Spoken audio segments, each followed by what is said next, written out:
만약 우리 지구가 농구공이고 다른 야구공만 하다면 다른 지구에서 얼마나 떨어져 있을까요? 이 정도?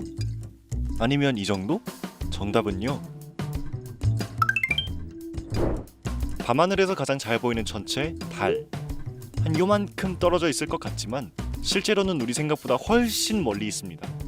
달과 지구의 평균 거리 38만 4천 킬로미터가 어느 정도냐면요. 지구와 달 사이에 태양계의 모든 행성을 다 집어넣을 수도 있습니다. 엄청나게 거대한 목성과 토성도 충분히 들어가고도 남죠. 지구로만 채우면 30개가 들어가는 엄청난 거리인데 왜 우리는 달이 이쯤에 있다고 생각했을까요?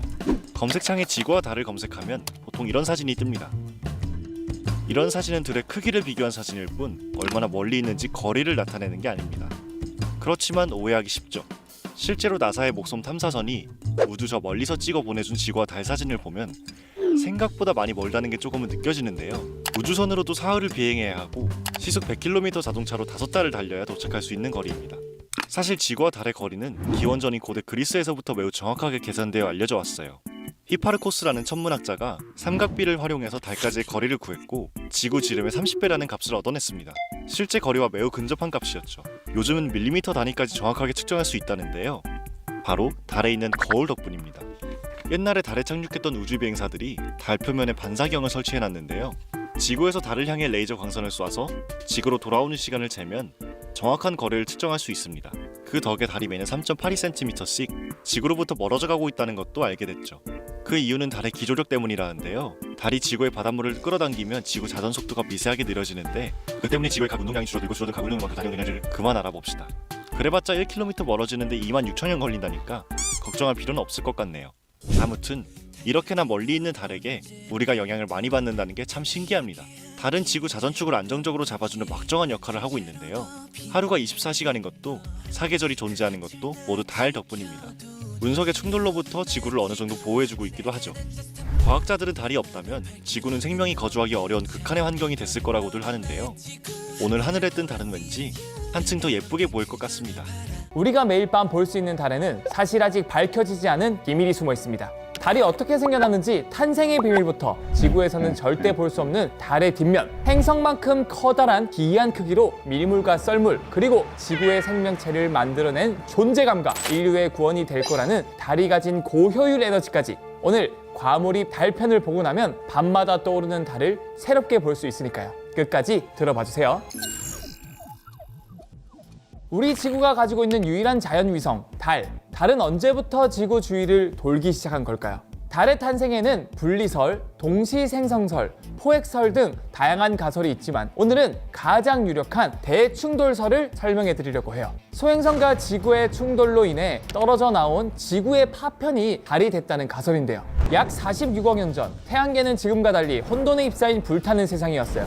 태양을 중심으로 많은 성간 물질들이 뭉쳤다가 흩어지고 궤도가 겹치면서 충돌이 일어나 만들어진 덩어리들이 태양계를 떠다니고 있었거든요. 그러던 어느 날 화성 크기만한 테이아라는 행성이 당시 원시지구 근처로 오더니 충돌하고 맙니다. 이 테이아는 지름이 6,000km 정도였는데요. 옛날 옛적 지구에 살던 공룡을 멸종시킨 소행성이 15km 정도였던 걸 떠올려보면 어마어마한 크기죠. 테이아와 정면 충돌한 지구는 거의 반액체 상태로 박살이 났고 많은 부분이 파괴됐습니다. 부서진 부분은 파편이 되어 떨어져 나갔고요. 근데 이 파편들이 흩어져 사라진 게 아니라 지구의 중력에 다시 뭉쳐지게 됐고 지구 근처에 돌기 시작했다는 거죠. 이게 바로 지금의 달이고요. 과학자들은 충돌설을 뒷받침할 증거들을 찾고 있는데요. 충돌 때 생긴 또 다른 파편을 찾는 연구도 그중 하나입니다. 충돌이 컸던 만큼 그때 부서진 파편이 많을 텐데 뭉쳐서 달이 된 파편이 있다면 지구에 그대로 파묻혀버린 파편도 있을 것이다, 이렇게 생각한 거죠. 또 다른 파편의 흔적은 멀지 않은 곳 지구의 멘틀 속에서 발견됩니다. 지구는 우리가 사는 지각 밑으로 멘틀, 외핵, 내핵으로 이루어져 있죠. 여기서 멘틀은 전체가 비슷한 성분으로 돼 있어서 자기장색이나 파장의 움직임이 어디서 재도 똑같아야 하거든요. 그런데 조사를 해보니까 이 수치가 다른 지점이 있었던 거예요. 성분이 다른 이물질 같은 게 이 멘틀 속에 파묻혀 있었던 거죠. 과학자들은 이게 테이아와 충돌했을 때 생긴 흔적이구나 생각하게 됩니다. 그러던 2022년 8월, 최근이죠. 아이슬란드에서 일어난 화산 폭발로 더 확실한 충돌설의 증거가 드러나게 돼요. 폭발이 일어난 파그라달스 펴들 화산 근처가 바로 성분이 달랐던 이상한 이물질이 있던 멘틀 바로 위였던 건데요. 화산이 폭발하면서 속에 파묻혀 있던 테이아의 파편 후보 물질들이 지각 위로 분출됐고요. 그 정체가 드러나게 됩니다. 분석 결과 이 물질은 일반적인 멘틀에 비해 밀도가 훨씬 높았고요. 생성 시기도 달랐다고 해요. 멘틀이 생성되고 난 후 다른 물질이 생겼다? 이게 바로 테이아 충돌 때 생긴 파편이 아닐까? 유력한 증거를 찾은 거죠. 여기에 더해 달과 지구의 성분이 유사하다는 연구 결과도 있는데요. 아폴로 탐사선이 가져온 달 샘플을 분석해봤더니 화학 성분 산소 동위 원소가 지구의 성분과 거의 동일하다는 결과가 나왔거든요. 태양계에 있는 다른 행성들의 화학 성분과는 전혀 달랐는데 말이죠. 이런 결과들을 보면 달이 사실은 지구가 배 아파서 낳은 이 자식 같은 존재라는 거예요. 그런데 여러분, 이렇게 충돌로 생겨난 파편이 달이 되기까지 시간이 얼마나 걸렸을 것 같으세요? 원래는 최소 몇만 년은 걸렸을 거라고 예상하고 있었는데 사실은 3시간밖에 걸리지 않았을 거라는 연구 결과가 나왔습니다. 영국 더럼 대학교에서 슈퍼컴퓨터로 달이 만들어진 때를 재현한 건데요. 기술이 점점 발전하면서 이 연구의 정확도가 높아졌고 최근에는 뜻밖의 결과가 나온 거죠. 연구진은 스위프트라는 소프트웨어를 이용해서 대충돌 때 시뮬레이션을 돌려봤는데요. 여기서 전체 파티클 개수를 초기 10만 개에서 1억 개까지 늘려 연구를 합니다. 파티클의 개수가 많아질수록 달의 질량과 궤도, 화학 조성까지 실제에 가깝게 재현할 수 있거든요. 이 파티클은 레고 블록이라고 생각하면 이해하기 쉬워요. 우리가 레고로 경복궁을 만든다고 생각해보세요. 레고 1000개만 가지고 만들 때랑 100만 개로 만들 때 실제와 얼마나 비슷한지 그 결과가 다르겠죠. 자, 이렇게 많은 파티클을 가지고 고해상도로 시뮬레이션을 돌려봤더니 뜻밖의 결과가 나옵니다. 저해상도 시뮬레이션 때와는 달리 테이아와 충돌 직후 지구에서 큰 덩어리, 작은 덩어리가 각각 하나씩 총 2개의 파편이 떨어져 나오는데요. 둘 중 지구와 더 가까운 큰 덩어리는 지구 중력에 포획돼서 다시 붙잡혀 버리고요. 작은 덩어리는 지구에서 좀 더 멀리 날아가게 됩니다. 이후 주변에 파편이 모이면서 이 작은 덩어리가 달이 된 거죠. 놀라운 건 충돌 직후부터 달이 되는 이 작은 덩어리가 떨어져 나오기까지 겨우 3.6시간 정도밖에 안 걸렸다고 해요. 그 과정도 간략히 설명드리면 대충돌 5시간 뒤에는 찌그러진 궤도에 있던 달이 지금처럼 둥근 궤도에 자리 잡고요. 30시간 후에는 원시 지구와 달이 완벽하게 안정화되면서 격렬했던 탄생 과정이 끝이 납니다. 대충돌은 지구의 생명체를 만드는 데 큰 도움이 되기도 했습니다. 격투기 선수의 펀치를 정통으로 맞으면 이 턱이 돌아가는 것처럼 우리 지구도 이 화성 크기만한 테이아한테 맞고 턱이 돌아갔거든요. 자전축이 23.4도 돌아갔는데 이 덕분에 지구에 사계절이 생겨났어요. 이 북반구를 기준으로 지구가 태양을 공전하면서 태양빛을 많이 받는 위치에 여름이라는 계절이 생겼고요. 6개월 뒤 북반구가 태양빛을 적게 받는 위치로 가서 겨울이 생겨난 거죠. 남반구는 반대의 계절을 갖게 됐고요. 이 변화무쌍한 계절 덕분에 지구의 생명체 탄생이 촉진됐다고 해요. 달의 크기도 지구 생명체 탄생에 도움을 줬는데요.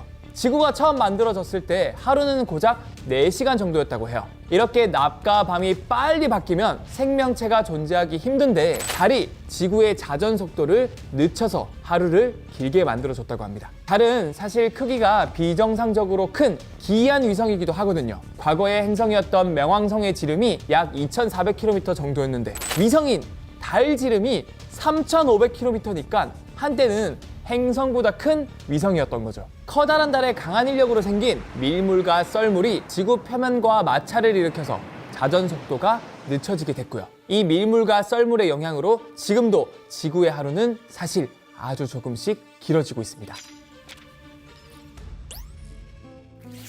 지구에서는 절대로 달의 뒷면을 볼 수 없다. 이런 얘기 들어보셨죠? 때문에 이 달의 뒷면에 뭐가 있을지 많은 사람의 상상력을 자극하기도 했고요. 이게 진짜 신기한 게 달이 지구를 한 바퀴 공전하는데 27.3일이 걸리거든요. 그런데 이 27.3일 동안 달이 스스로 도는 자전도 딱 한 번 합니다. 즉 공전 주기와 자전 주기가 같기 때문에 지구에서는 달의 뒷면을 절대로 볼 수가 없는 거죠. 이걸 조석 고정 현상이라고 하는데요. 위성이 모행성에 자기의 한 면만 보여주는 현상을 말해요. 좀 더 구체적으로 설명드리자면 구처럼 보이는 달은 사실 지구의 중력에 의해서 약간 찌그러진 모양을 하고 있는데요. 이 튀어나온 부분이 지구와 달을 잇는 직선 위에 놓여 있는데 만약 달이 자전에 이 부분이 직선 위에서 벗어나면 다시 돌아오려는 힘을 받아요. 이 과정이 오랫동안 지속되면서 조석 고정이 일어나는 거고요. 이런 현상은 다른 행성에서도 자주 관찰되는데 목성의 위성인 이오, 유로파, 가니메데, 칼리스토와 토성의 타이탄도 모행성의 한 면만을 보여주고 있다고 해요.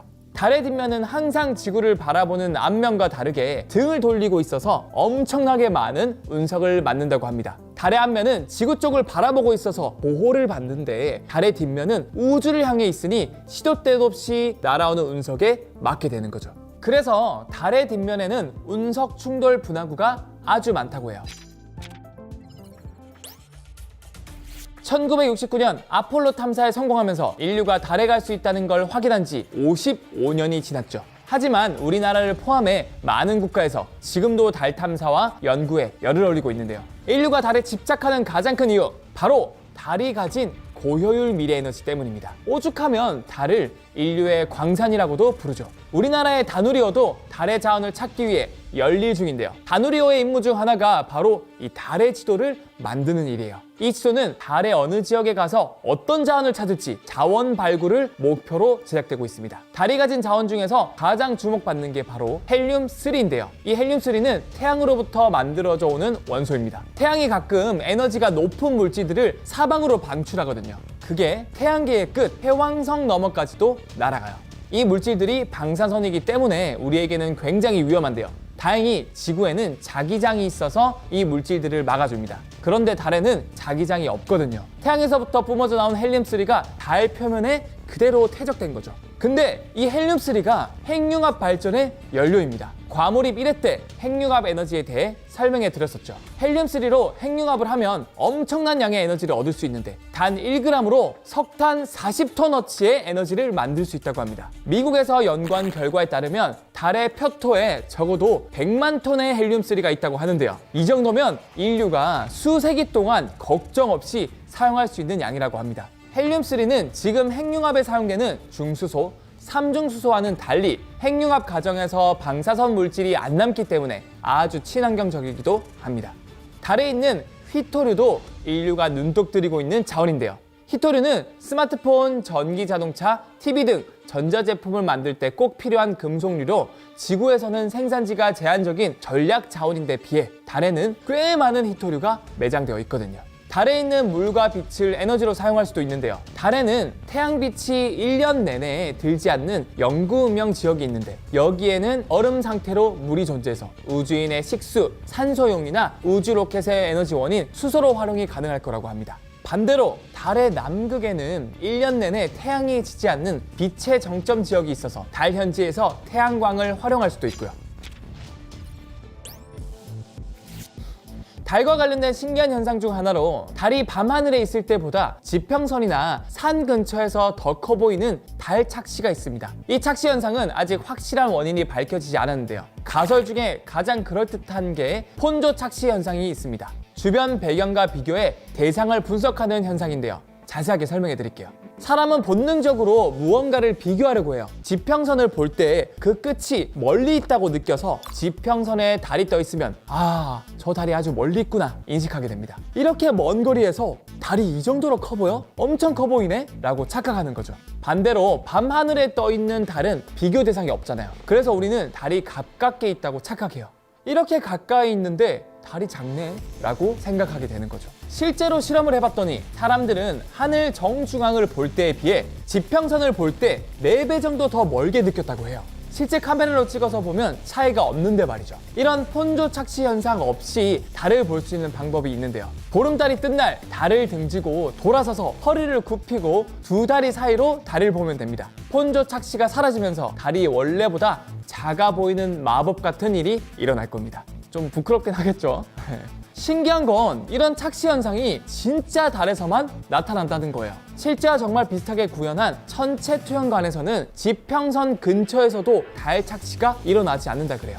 이것만 보더라도 달이 지평선 근처에서 커 보이는 이유를 폰조 착시 현상만으로는 100% 설명할 수가 없는 거죠. 지구가 달을 잡아당기는 구심력보다 달이 지구로부터 멀어지려는 원심력이 조금 더 강해서 달은 1년에 3.6cm 정도씩 지구에서 멀어지고 있는데요. 공교롭게도 우리 손톱 역시 1년에 약 3.6cm씩 자란다고 합니다. 앞으로 손톱을 자를 때가 되면 달이 지구에서 이만큼 멀어졌구나 생각해보면 되겠죠. 평소에 하지 않았던 생각과 상상을 하게 만드는 과학 이야기 다음 주에 또 준비해 올 테니까요. 궁금한 주제 있으면 댓글에 남겨주세요. 밤하늘을 수놓은 아름다운 별. 그런데 언제부턴가 반짝이는 별을 봤다 하면 꼭 나왔던 이야기 하나. 밤하늘에 있는 아주 밝은 물체는 별이 아닌 인공위성이라는 썰입니다. 하도 많이 들어서 그게 사실인 줄 알았는데 엥? 진짜 별이 맞다고? 별과 인공위성을 둘러싼 속설은 오랫동안 존재해왔는데요. 소설에도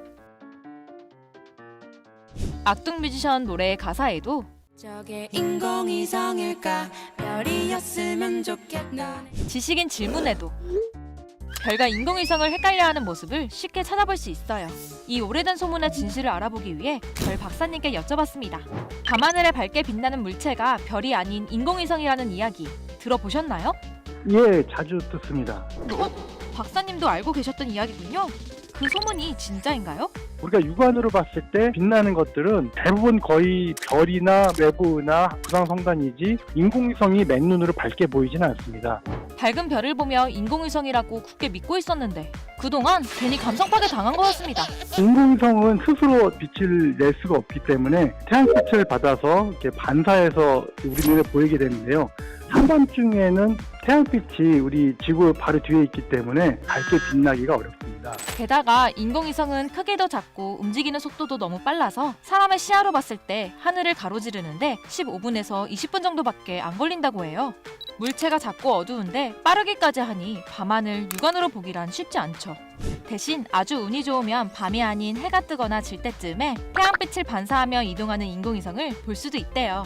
그렇다면 이 알 수 없는 이야기는 왜 나오게 된 걸까요?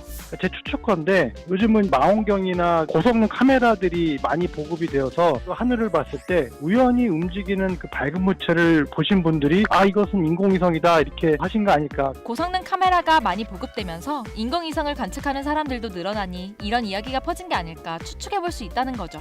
그럼 그동안 너무 밝아서 인공위성이 아닐까 의심했던 것의 정체는 무엇일까요? 빛이 많은 도심에서 이렇게 하늘을 봤을 때 뭔가 유난히 반짝이는 별이 하나 있다 그러면은 10중8구 행성일 확률이 높고요. 우리가 흔히 알고 있는 수성, 금성, 화성, 목성, 토성 같은 것들이 모두 행성인데요. 행성은 스스로 빛을 내지 못하지만 별에 비해 지구와 매우 가깝기 때문에 태양을 반사하는 빛만으로도 우리 눈에 밝게 보이는 거죠. 한밤중에 유난히 밝게 빛난다 싶은 건 목성이나 토성일 확률이 높고요. 색이 주황빛을 띨 경우엔 화성일 확률이 높아요. 결국 육안으로 봤을 때 밤하늘을 수놓은 반짝이는 물체들은 인공위성이 아닌 별이나 은하, 행성인 거죠. 그런데 인공위성과 달리 우주정거장은 사람의 눈으로도 관측할 수 있다는데요. 우주정거장은 축구 경기장만한 크기로 인공위성과 비교가 안 될 정도로 크거든요. 때문에 태양 전지들도 많아 태양빛을 충분히 반사해서 육안으로도 볼 수 있어요. 빛나는 물체가 이렇게 흘러가듯 움직이면 우주정거장일 수 있죠. 저기 봐. 저 반짝반짝 빛나는 거. 그동안 밤하늘 반짝이는 별만 보면 인공위성 아니야? 라고 아는 척하는 친구 때문에 감성이 와장창 깨졌던 당신. 앞으로 딱 한마디만 해주자고요. 인공위성 아니거든? 별이나 행성이야. 지금 보고 계신 이게 다 뭔지 아세요? 우주에 널린 쓰레기입니다. 개수로는 1억 개가 넘는데요. 지구 하나로 모자라 이제는 우주까지 쓰레기로 오염되고 있습니다. 우주 쓰레기 문제 어느 정도일까요? Welcome to the orbit. Space debris, 1.7 tons. 오늘도 한번 벌어볼까? 이 영화에는 우주 쓰레기를 치우는 청소 우주선이 등장합니다. 영화 말고 현실 우주에도 청소가 필요할 만큼 쓰레기가 많습니다. 우주인들이 잃어버린 장갑, 사진 찍으려다 떨어뜨린 카메라 같은 쓰레기도 있지만 사실 이런 건 얼마 안 되고요. 대부분이 인공위성이나 로켓의 잔해들입니다. 인류가 우주에 처음 진출한 1957년 이후 점점 늘어나는 거 보이시죠? 수명이 다한 인공위성, 로켓에서 분리된 추진체, 그리고 이런 물체들끼리 충돌해서 조각난 파편 등등 모래알처럼 작은 것들까지 포함해 1억 개가 넘는 우주 쓰레기들이 지구 상공에서 둥둥 떠다니고 있습니다. 모래알처럼 작은 것까지 다 세는 이유는 쓰레기가 날아다니는 속도 때문입니다. 총알보다 10배 정도 빠르거든요. 아주 조그만 걸 만나도 큰일이 납니다. 1cm도 안 되는 작은 쓰레기가 우주 왕복선에 구멍을 내기도 했고요. 영화 그래비티처럼 우주인들이 우주 쓰레기 때문에 실제로 대피한 적도 있습니다. 가만히 냅둔다고 썩는 게 아니라서 지구 중력에 사로잡혀 서서히 낙하할 때까지 기다릴 수밖에 없었는데요. 알게 모르게 지구로 떨어지는 양이 1년에 100톤이나 된다네요. 대부분 대기권에서 불타 없어지지만 극히 드문 확률로 지상에 떨어지는 사고가 일어납니다. 새벽에 공원을 산책하던 행인이 어깨 위로 떨어진 우주 쓰레기를 맞는 일이 있었고요. 우주정거장의 잔해가 가정집 지붕을 덮치는 날벼락 같은 일도 있었습니다. 다행히 사람은 안 다쳤지만 좀 무섭죠? 덜덜덜덜덜덜덜. 한 번씩 이런 뉴스 나올 때마다 긴장을 넣을 수가 없습니다. 문제는 우주 쓰레기가 앞으로 훨씬 더 많아질지도 모른다는 겁니다. 인공위성이나 로켓을 점점 더 많이 쏘아 올리고 있으니까요. 지구 하나로 모자라 우주까지 쓰레기로 오염시키고 있는 우리 지구인들. 다행히 우주 쓰레기를 청소하는 아이디어를 내고 있고요. 조만간 실제로 실행될 것 같습니다. 3월에 일본의 한 스타트업이 청소부 인공위성을 테스트한다고 합니다. 강력한 자석으로 쓰레기를 끌어당긴 뒤 지구 대기권으로 낙하해 불태우는 방식이죠. 유럽항공우주국 ESA는 4년 뒤 인형 뽑기 집게같이 생긴 로봇팔로 쓰레기를 낚는 청소위성을 발사할 예정이고요.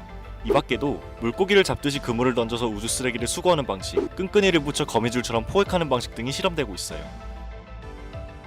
그렇지만 드넓은 우주에 무수히 퍼져있는 쓰레기를 일일이 수거하는 게 쉽지만은 않겠죠. 애초에 쓰레기를 만들지 않는 게 중요한데요. 그래서 최근 나온 인공위성들은 수명이 다한 뒤 지구 대기권으로 떨어져 불타 없어지게끔 설계되는 경우도 있다고 합니다.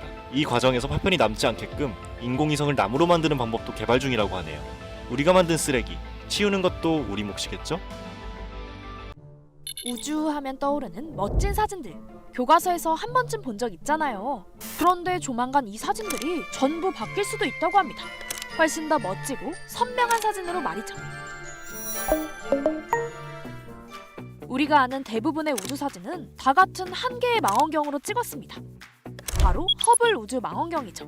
1990년에 나사가 지구 상공에 쏘아 올린 허블 망원경은 인류 최초의 우주 망원경입니다.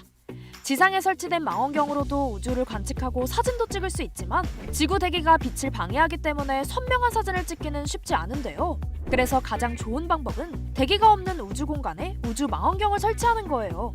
지구 상공 550km 우주에 설치된 허블 우주 망원경은 지난 30년 동안 150만 장이 넘는 우주 사진을 찍어 보내줬고요. 그 결과물은 정말 놀라웠습니다. 대표적인 걸 하나 소개하자면요.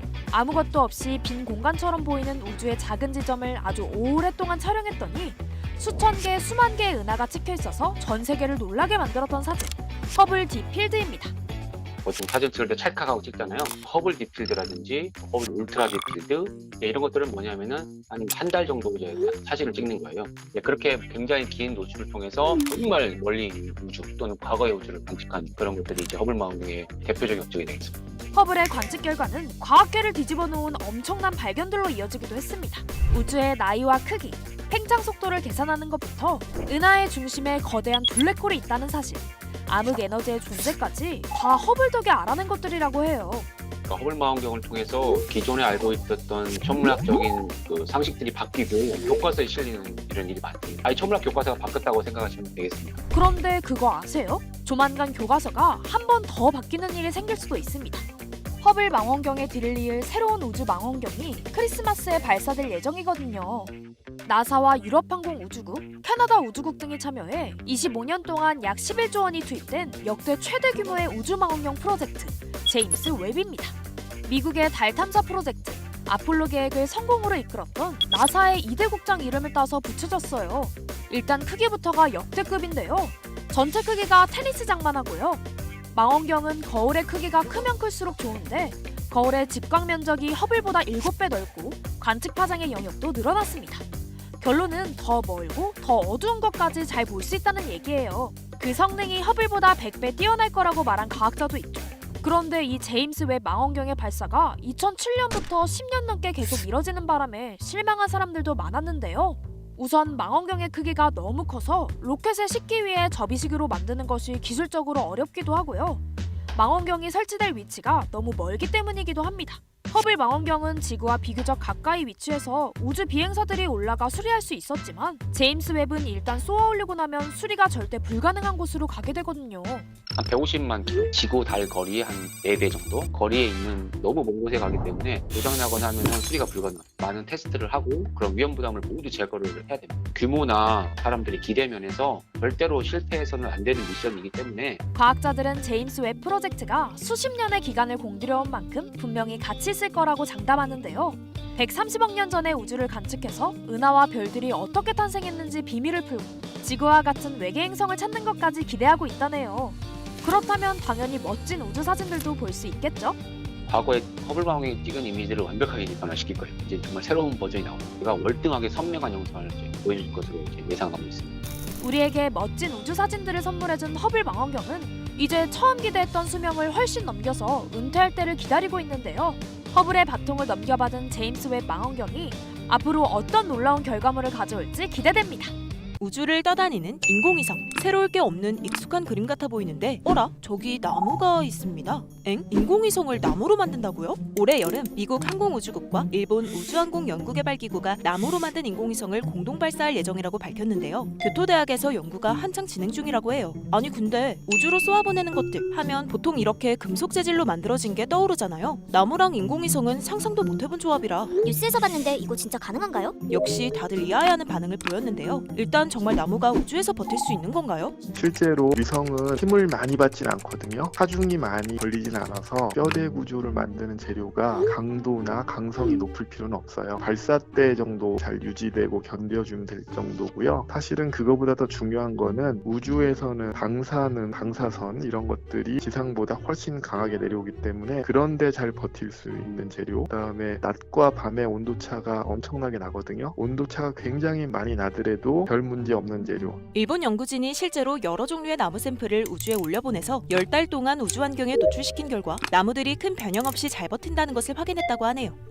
가장 결과가 좋았던 목련나무로 현재 인공위성을 만들고 있다고 합니다. 근데 사실 지금도 인공위성들을 별 문제 없이 잘 쏘아보내고 있는데 갑자기 왜 나무로 만들려고 하는 거지? 하는 생각이 들기도 해요. 이유는 인공위성이 만들어내는 우주 쓰레기를 줄이기 위해서라고 합니다. 지금 보이는 이게 다 지구 궤도를 돌고 있는 우주 쓰레기들인데요. 인공위성 자체도 수명을 다하면 우주 쓰레기가 되는 거죠. 인공위성을 발사하기 위해 궤도까지 함께 올라온 발사체의 잔해물 또한 우주 쓰레기가 되는데 자기들끼리 충돌해서 조각조각 부서지기도 합니다. 이런 우주 쓰레기들은 질량이 작다고 하더라도 움직이는 속도가 워낙 빠르기 때문에 작동 중인 우주선이나 인공위성과 부딪히게 되면 치명적인 피해를 줄 수 있죠. 또 지상으로 떨어져 위협이 되는 경우도 있고요. 하지만 아직까지 이 문제를 해결할 방법이 마땅히 없어요. 현재는 일단 궤도에 따라 2가지 방법으로 처리하고 있다고 합니다. 실질적으로는 방법이 없어요. 그래서 저궤도 같은 경우는 이제 궤도를 내려서 소각되게 하는 거, 그 다음에 위성 중에 방송위성이라든지 통신성 같은 경우는 공지궤도까지 올라가거든요. 그거는 굉장히 높은 고도예요. 그래서 그런 경우에는 수명이 거의 닿을 것 같으면은 남은 연료를 다 써가지고 오히려 궤도를 조금 더 올리거나 그래요. 그러면은 거기는 그냥 끝없이 위성이 계속 돌 텐데 우리가 쓰는 궤도가 아니에요. 그 궤도로 막 통과하는 뭐가 있지도 않고 우리말로 하면 무덤 궤도. 그러니까 저궤도에 있는 우주 쓰레기들은 점점 고도가 낮아져 대기권에 진입하면서 마찰열로 소각되고 정지 궤도에 있는 역할을 다하는 인공위성들은 오히려 더 높이 보내서 문제가 안 생길 궤도에 두는 거죠. 이때 첫 번째 방법의 경우에 나무로 만든 인공위성이라면 깔끔히 다 타버릴 테니 다른 재료들보다 환경 친화적일 것이라는 게 일본 연구진의 설명입니다. 그렇지만 아직은 한계도 크다고 합니다. 이 위성 같은 경우 그동안에 전형적으로 알루미늄을 쓰거나 아니면은 복합 재료를 쓰거나 뼈대 구조를 나무로 바꿔서 발사해 보겠다. 그러니까 인공위성의 뼈대를 나무로 만들었다는 거고, 기본적으로 들어가는 다른 센서들, 전력계들, 배터리 이런 것들은 그냥 쓰는 거고. 그래도 금속보단 나무가 더 싸서 경제적이지 않을까 했는데 또 꼭 그렇진 않다고 합니다. 위성 만들 적에 그 부분이 비싸진 않고요. 어차피 임무를 수행하는 어떤 임무 탑재치라든지 전체적으로 온도를 항상 유지해주는 열제어계 등등 해가지고 나머지 부분들이 훨씬 더 비싸기도 하고 발상의 전환은 좀 있는 거죠. 지구의 궤도는 한정돼 있는 반면 우주 쓰레기는 점점 더 가득 차고 있는 상황. 문제가 심각해지자 여러 나라에서 우주 쓰레기를 청소하는 인공위성을 개발하고 있습니다. 지난해 미국 정부는 우주 쓰레기를 방치한 기업에 최초로 벌금을 부과하기도 했죠. 우리나라도 동참에 나섰는데요. 30년 전 발사되어 성공적으로 임무를 수행했지만 이제는 할 일 없이 지구 궤도를 떠도는 존재가 된 우리나라 최초의 인공위성 우리별 1호를 포획해 지구 대기권으로 가져오는 프로젝트를 준비하고 있습니다. 함께 쓰는 지구 궤도의 우주 쓰레기 문제인 만큼 앞으로 이런 시도가 더 필요한 상황인데요. 새롭고 신선한 도전들을 바탕으로 해법을 찾는 그날이 어서 오길 기대해봅니다. 의사로 추정되는 남자가 기다란 면봉을 꺼내더니 다른 사람 입안 표면을 살살 긁어냅니다. 어라? 근데 이분 어딘가 익숙한 얼굴인데요. 아, 한국을 대표하는 산악인이자 영화 히말라야의 실제 주인공 엄원길 대장이네요. 근데 대체 지금 뭐 하는 거지 싶은데 다름 아닌 엄대장의 DNA를 채취하고 있는 겁니다. 저희 분신 DNA를 통해 새로운 우주를 향한 도전을 할 수 있다는 것에 지난 8일 미국 민간 우주 기업이 우주선을 쏘아 올렸는데요. 바로 여기에 엄원길 대장의 DNA와 30대 일반인 여성의 유골이 탑재됐다고 해요. 지구를 떠나 머나먼 심우주로 향하는 한국 최초의 여정이죠. 또 이 우주선에는 우주 드라마 스타트랙 출연진의 유해와 미국 역대 대통령 3명의 머리카락 샘플 등 총 66개의 인간 유해와 DNA 캡슐이 실렸다고 합니다. 이처럼 고인의 유골 일부, 사망 전후 채취한 DNA 등을 우주로 보내는 장법을 우주장이라고 하는데요. 우리한테는 좀 생소할 수 있지만 미국에선 2000년대 초부터 확산하기 시작했대요. 종류도 생각보다 다양합니다. 심우주 은하계를 영원히 비행하는 심우주 항해장, 달 표면에 안치하는 달장, 인공위성과 함께 지구를 돌다가 위성의 수명이 닿으면 함께 소멸하는 지구궤도 우주장 등이 있어요. 아니 근데 엄원길 대장님은 아직 멀쩡히 살아계신데 어쩌다 이 서비스를 이용하게 된 걸까요? 크랩이 직접 엄 대장님께 여쭤봤습니다. 지구상에서 높다라는 산들은 제가 다 올라갔지 않습니까? 그런 사람으로서 이제 내 육체가 가지 못하더라도 내 신체 어느 한 부분이라도 우리 지구를 떠나서 심우주의 세계를 한번 도전하고 싶은 그런 생각을 갖고서 하게 된 거죠. 그러니까 장래 목적이 아니라 자신의 DNA로 우주 여행에 도전한 건데요. 지난 25일 DNA와 유골을 실은 로켓이 성공적으로 태양계에 진입했다고 합니다. 그럼 나도 이용할 수 있나? 궁금해지죠? 실제로 요즘 우주장과 우주 여행 서비스에 관심 갖는 사람들이 부쩍 많아졌다고 해요. 저희가 이제 사업을 시작한 지 3년이 되었는데 처음에는 아무런 관심이 없었는데 요즘에 계속 전화 문의가 많이 오고 있고요. 좁은 장례식장의 문화도 그렇고 우리 제사 문화라든지 기도 문화들이 많이 바뀌고 있기 때문에 진행 과정을 간단히 살펴보면요. 먼저 대행업체와 상담 후 계약하게 되면 DNA 채취 키트를 받게 된다고 해요. 입안 세포, 머리카락 등을 통해 채취한 DNA는 캐나다의 DNA 추출업체에 보내지는데 여기서 효소나 화학물질이 제거된 순수 DNA만 따로 추출해서요. 살아있는 분은 이 순수 DNA를, 돌아가신 분은 유골 일부를 캡슐에 담아 미국으로 보내져 우주선을 실린다고 합니다. 그리고 발사 당일 원한다면 직접 가서 관람도 가능하고요. 직접 방문이 어렵다면 추후에 현장 영상을 제공받을 수 있다고 합니다. 근데 로켓 발사가 쉬운 일도 아니고 실패할 수도 있잖아요. 그럴 경우에 대비해서 최대 2번까지 시도한다고 하고요. 만약 전부 실패하면 우주선 발사대 근처 바닷가에 뿌려준다고 해요. 이렇게만 들으면 완전 솔깃한데 문제는 돈입니다. 현재 지구궤도 우주장은 우리 돈 약 700만 원, 달장, 심우주 항해장은 1,700만 원 정도의 비용이 든다고 하는데요. 정부 주도로 우주 사업을 하고 있어서 민간 우주선이 발사되기가 어려운 상황입니다. 기술적으로는 분명히 가능합니다. 그러니까 한국에서도 민간 서비스가 시행이 된다면 많이 저렴해질 겁니다. 비용도 비용이지만 장례 문화, 사후 세계에 대한 인식 차이로 우주장에 거부감을 느끼는 사람도 있어서요. 과연 우주 장례 문화가 널리 보편화될 수 있을지 의문점이 남아 있습니다. 8일에 발사된 우주선에는 최초의 민간 달 탐사선 페레그린도 함께 탑재되어 있었는데요. 이 페레그린호의 임무 중 하나가 바로 달장이었어요. 그런데 이 소식이 전해지자 달을 신성시하는 미국 나바호 원주민들은 크게 반발했습니다. 달을 쓰레기장으로 묘지로 만들고 있다며 강력히 비판했죠. 페레그린호의 달 착륙 실패로 어찌저찌 마무리되긴 했지만 우주장을 놓고 우리나라에서도 대립이 나타날 가능성이 있습니다. 조상을 곁에 두고 추모하고 기리는 문화가 아직까지 우리나라에 남아있기 때문에 바로 이것을 나의 것으로 적용시키기에는 한계가 있어 보입니다. 그럼에도 불구하고 지금 우리 사회에서는 가족 구조가 굉장히 빠르게 변화하고 있고요. 이제는 내가 죽었을 때 나의 사후를 돌볼 수 있는 사람도 없는 시대가 올 수 있습니다. 그럴 때에는 나의 장례를 내가 주체가 되어서 계획하고 선택해야 되는데, 그런 문화가 보편화된다면 우주장을 포함한 다양한 장법을 지금보다 훨씬 자유롭게 수용할 수 있다라고 봅니다. 바닷속 인공 암초가 되는 수종 장례, 한 줌의 흙으로 돌아가는 퇴비장 등 크랩이 소개해드렸던 다양한 장례법들 기억하시나요? 이제는 지구를 넘어 우주까지 장법과 장례 문화의 폭이 점점 더 넓어지고 있는데요. 여러분 생각은 어떤가요? 댓글로 의견을 남겨주세요. 전 세계로 퍼진 코로나. 배낭여행 자유여행은 이제 옛말이라고 하던데. 여행의 종말 상태이긴 한데. 그럼 여행은 어디로 가지? 우주로 가라.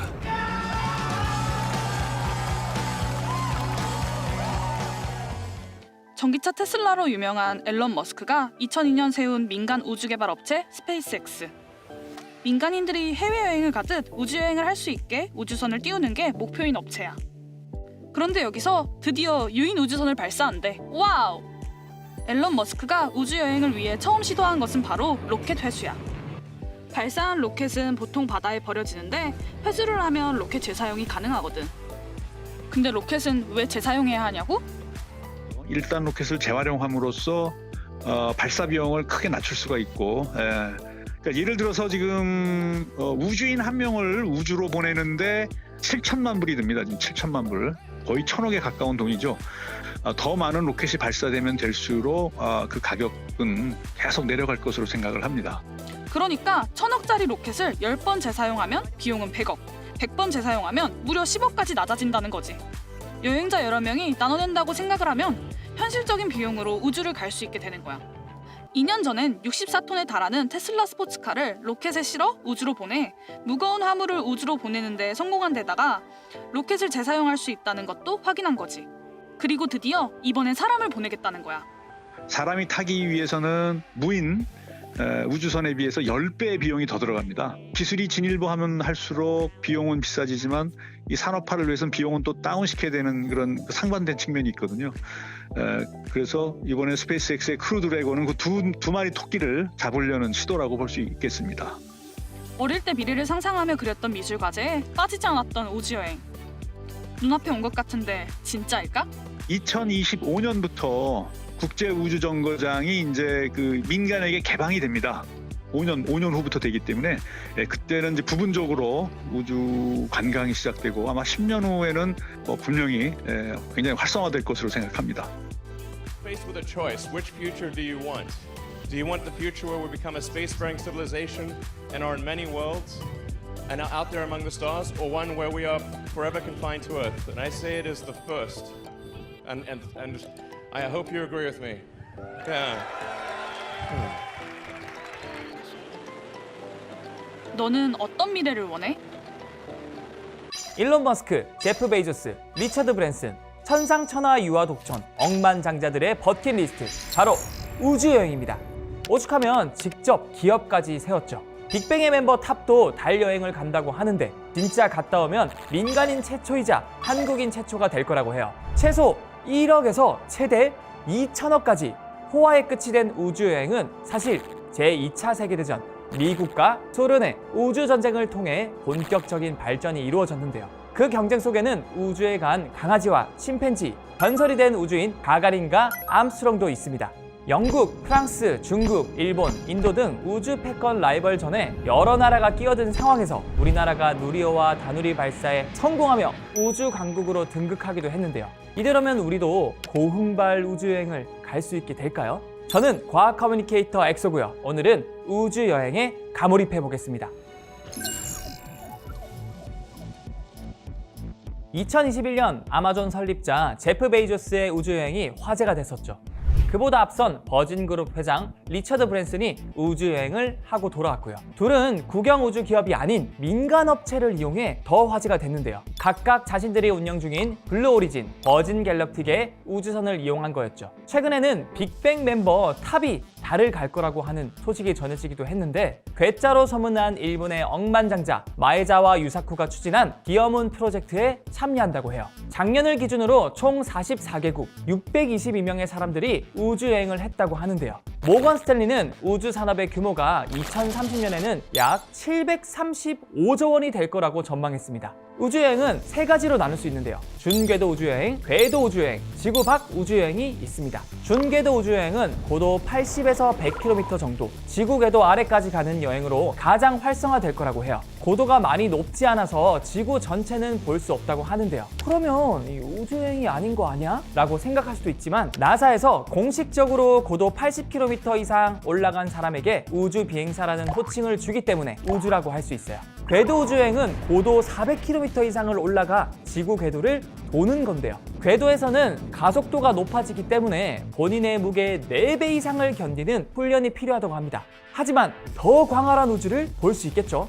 스페이스X의 크루 드래곤이 무인 궤도 비행에 성공하기도 했어요. 지구 밖 우주여행은 달이나 화성 등 지구 궤도를 아예 벗어나는 거고요. 아직 민간인 중에서는 이 여행을 한 사람이 없는데요. 빅뱅의 탑이 참여하는 디어문 프로젝트가 성공하게 되면 탑은 민간인 최초이자 한국인 최초로 달을 여행한 사람이 됩니다. 디어문 프로젝트는 스페이스X의 스타쉽을 타고 갈 예정인데요. 아직 궤도 비행에 성공한 적은 없다고 해요. 가격은 준궤도 여행이 1억 원대, 궤도 여행이 최소 200에서 720억 원, 달 여행은 2150억 원 정도라고 알려져 있는데 최근에는 월드뷰 엔터프라이즈사 스페이스 퍼스펙티브에서 이보다 저렴한 우주 열기구를 공개하기도 했습니다.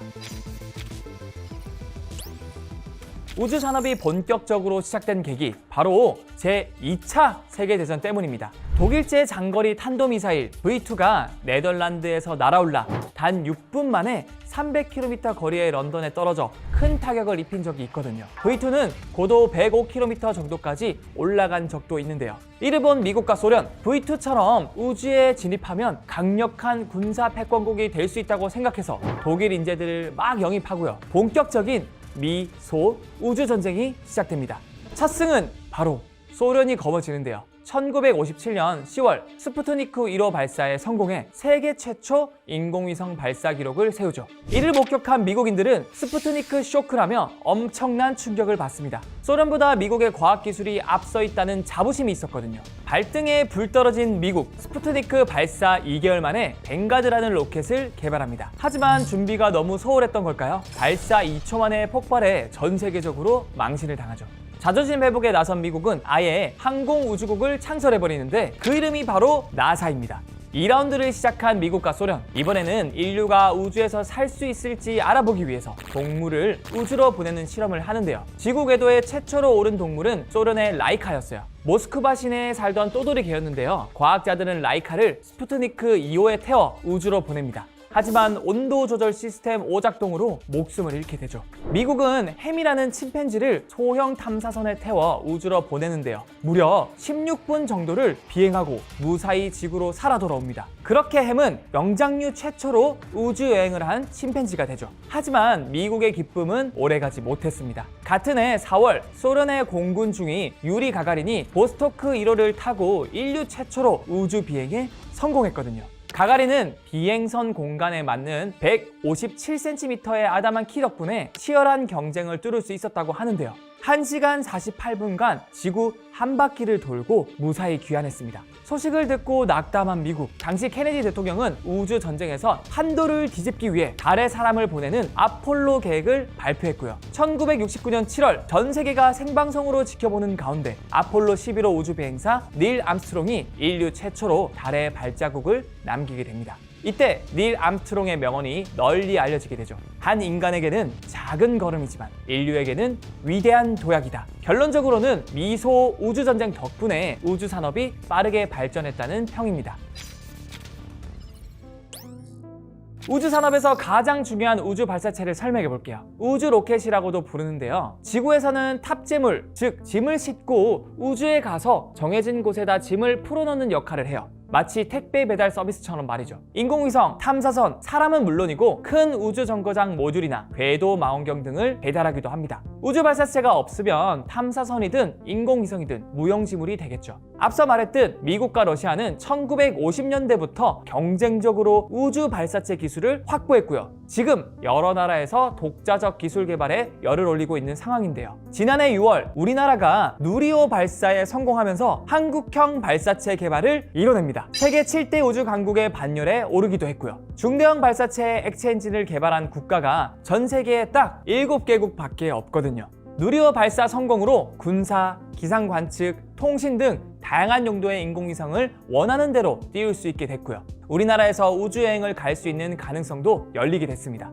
누리호 성공 2달 만에 쏜 달 궤도선 다누리도 135일을 항해한 끝에 달 궤도에 진입하는데 성공했죠. 다누리는 BTS의 뮤직비디오를 지구로 전송해주고 새해에는 달 사진을 찍어 보내는 등 열일 중인데요. 이런 우주 인터넷 통신 시험은 세계 최초라고 해요. 역시 인터넷 강국답죠. 내년부터 본격적인 탐사를 시작할 다누리의 주요 임무는 바로 최적의 달 착륙 장소를 물색하는 건데요. 2025년 56년 만에 인류가 달에 발을 내딛는 아르테미스 프로젝트와 2032년 발사할 우리나라의 달 탐사선의 착륙지를 찾을 거라고 합니다. 달 남극에 진짜 물이 있는지, 헬륨3와 티타늄 등 달 자원이 어디에 매장됐는지 찾아 나서고요. 특별 제작된 카메라로 형광 지도도 제작한다고 합니다. 그런데 다누리가 발사될 때 우리나라 발사체 누리호가 아니라 스페이스X의 펠컨 9에 실려서 달 궤도에 진입했는데요. 왜 그랬던 걸까요? 가장 큰 이유는 펠컨 9이 누리호보다 높은 궤도에 갈 수 있어서고요. 펠컨 9의 발사 비용이 저렴하기 때문도 있습니다. 이건 스페이스X의 재사용 기술 덕분인데요. 클러스터링이라는 여러 개의 엔진을 묶어서 하나의 엔진처럼 작동하게 하는 기술입니다. 영상을 보면 발사체가 우주로 갈 때는 엔진 9개를 다 켜지만 돌아올 때는 한 개만 켜져 있죠. 엔진이 여러 개다 보니 추력을 조절해서 로켓을 10번 이상 재사용할 수 있습니다. 스페이스X의 펠컨 9뿐만 아니라 세턴 V, 소유주에서도 같은 기술이 쓰였고요. 우리의 누리호도 순수하게 국내 기술만으로 엔진 4개를 묶어서 사용했는데요. 앞으로 더 기술을 강화하면 펠컨 9처럼 재사용도 가능할 거라고 해요. 인류의 오랜 꿈, 우주여행. 하지만 광활한 우주를 돌아다니다 보면 심각한 부작용을 겪을 수도 있다는 점 알고 계셨나요? 나사 연구 결과에 따르면 우주 정거장에 있을 경우 무려 10배에 이르는 방사선에 노출되고요. 암과 심장병, 백내장 같은 질환을 일으킬 위험도 높다고 합니다. 무중력 상태에 계속 있다 보면 골밀도가 감소한다는 결과도 있고요. 또 우주선에서 고립된 환경이 지속되면 행동 및 인지장애가 올 수도 있고요. 밀폐된 환경에서 오래 생활하면 스트레스 및 호르몬 수치가 높아져 알레르기나 다양한 질병에 노출될 위험도 크다고 합니다. 여기서 끝이 아닙니다. 유럽우주기구 ESA에 따르면 현재 우주 쓰레기는 9,600톤이 넘는다고 하는데요. 문제는 우주 쓰레기가 날아드는 속도가 총알보다 10배 이상 빠르다고 해요. 우주선을 파괴할 만큼 위력이 강력하다고 하니 이런 문제도 고려해봐야겠죠. 저는 우주여행이 본격적으로 상용화돼서 꼭 들러봐야 할 우주 명소 화성 포토존 같은 미래의 인스타 성지에 가보고 싶은데요. 여러분은 어떠신가요? 댓글로 의견 남겨주시고요. 그럼 저는 다음 이 시간에 흥미로운 과학 이야기 전해드리겠습니다.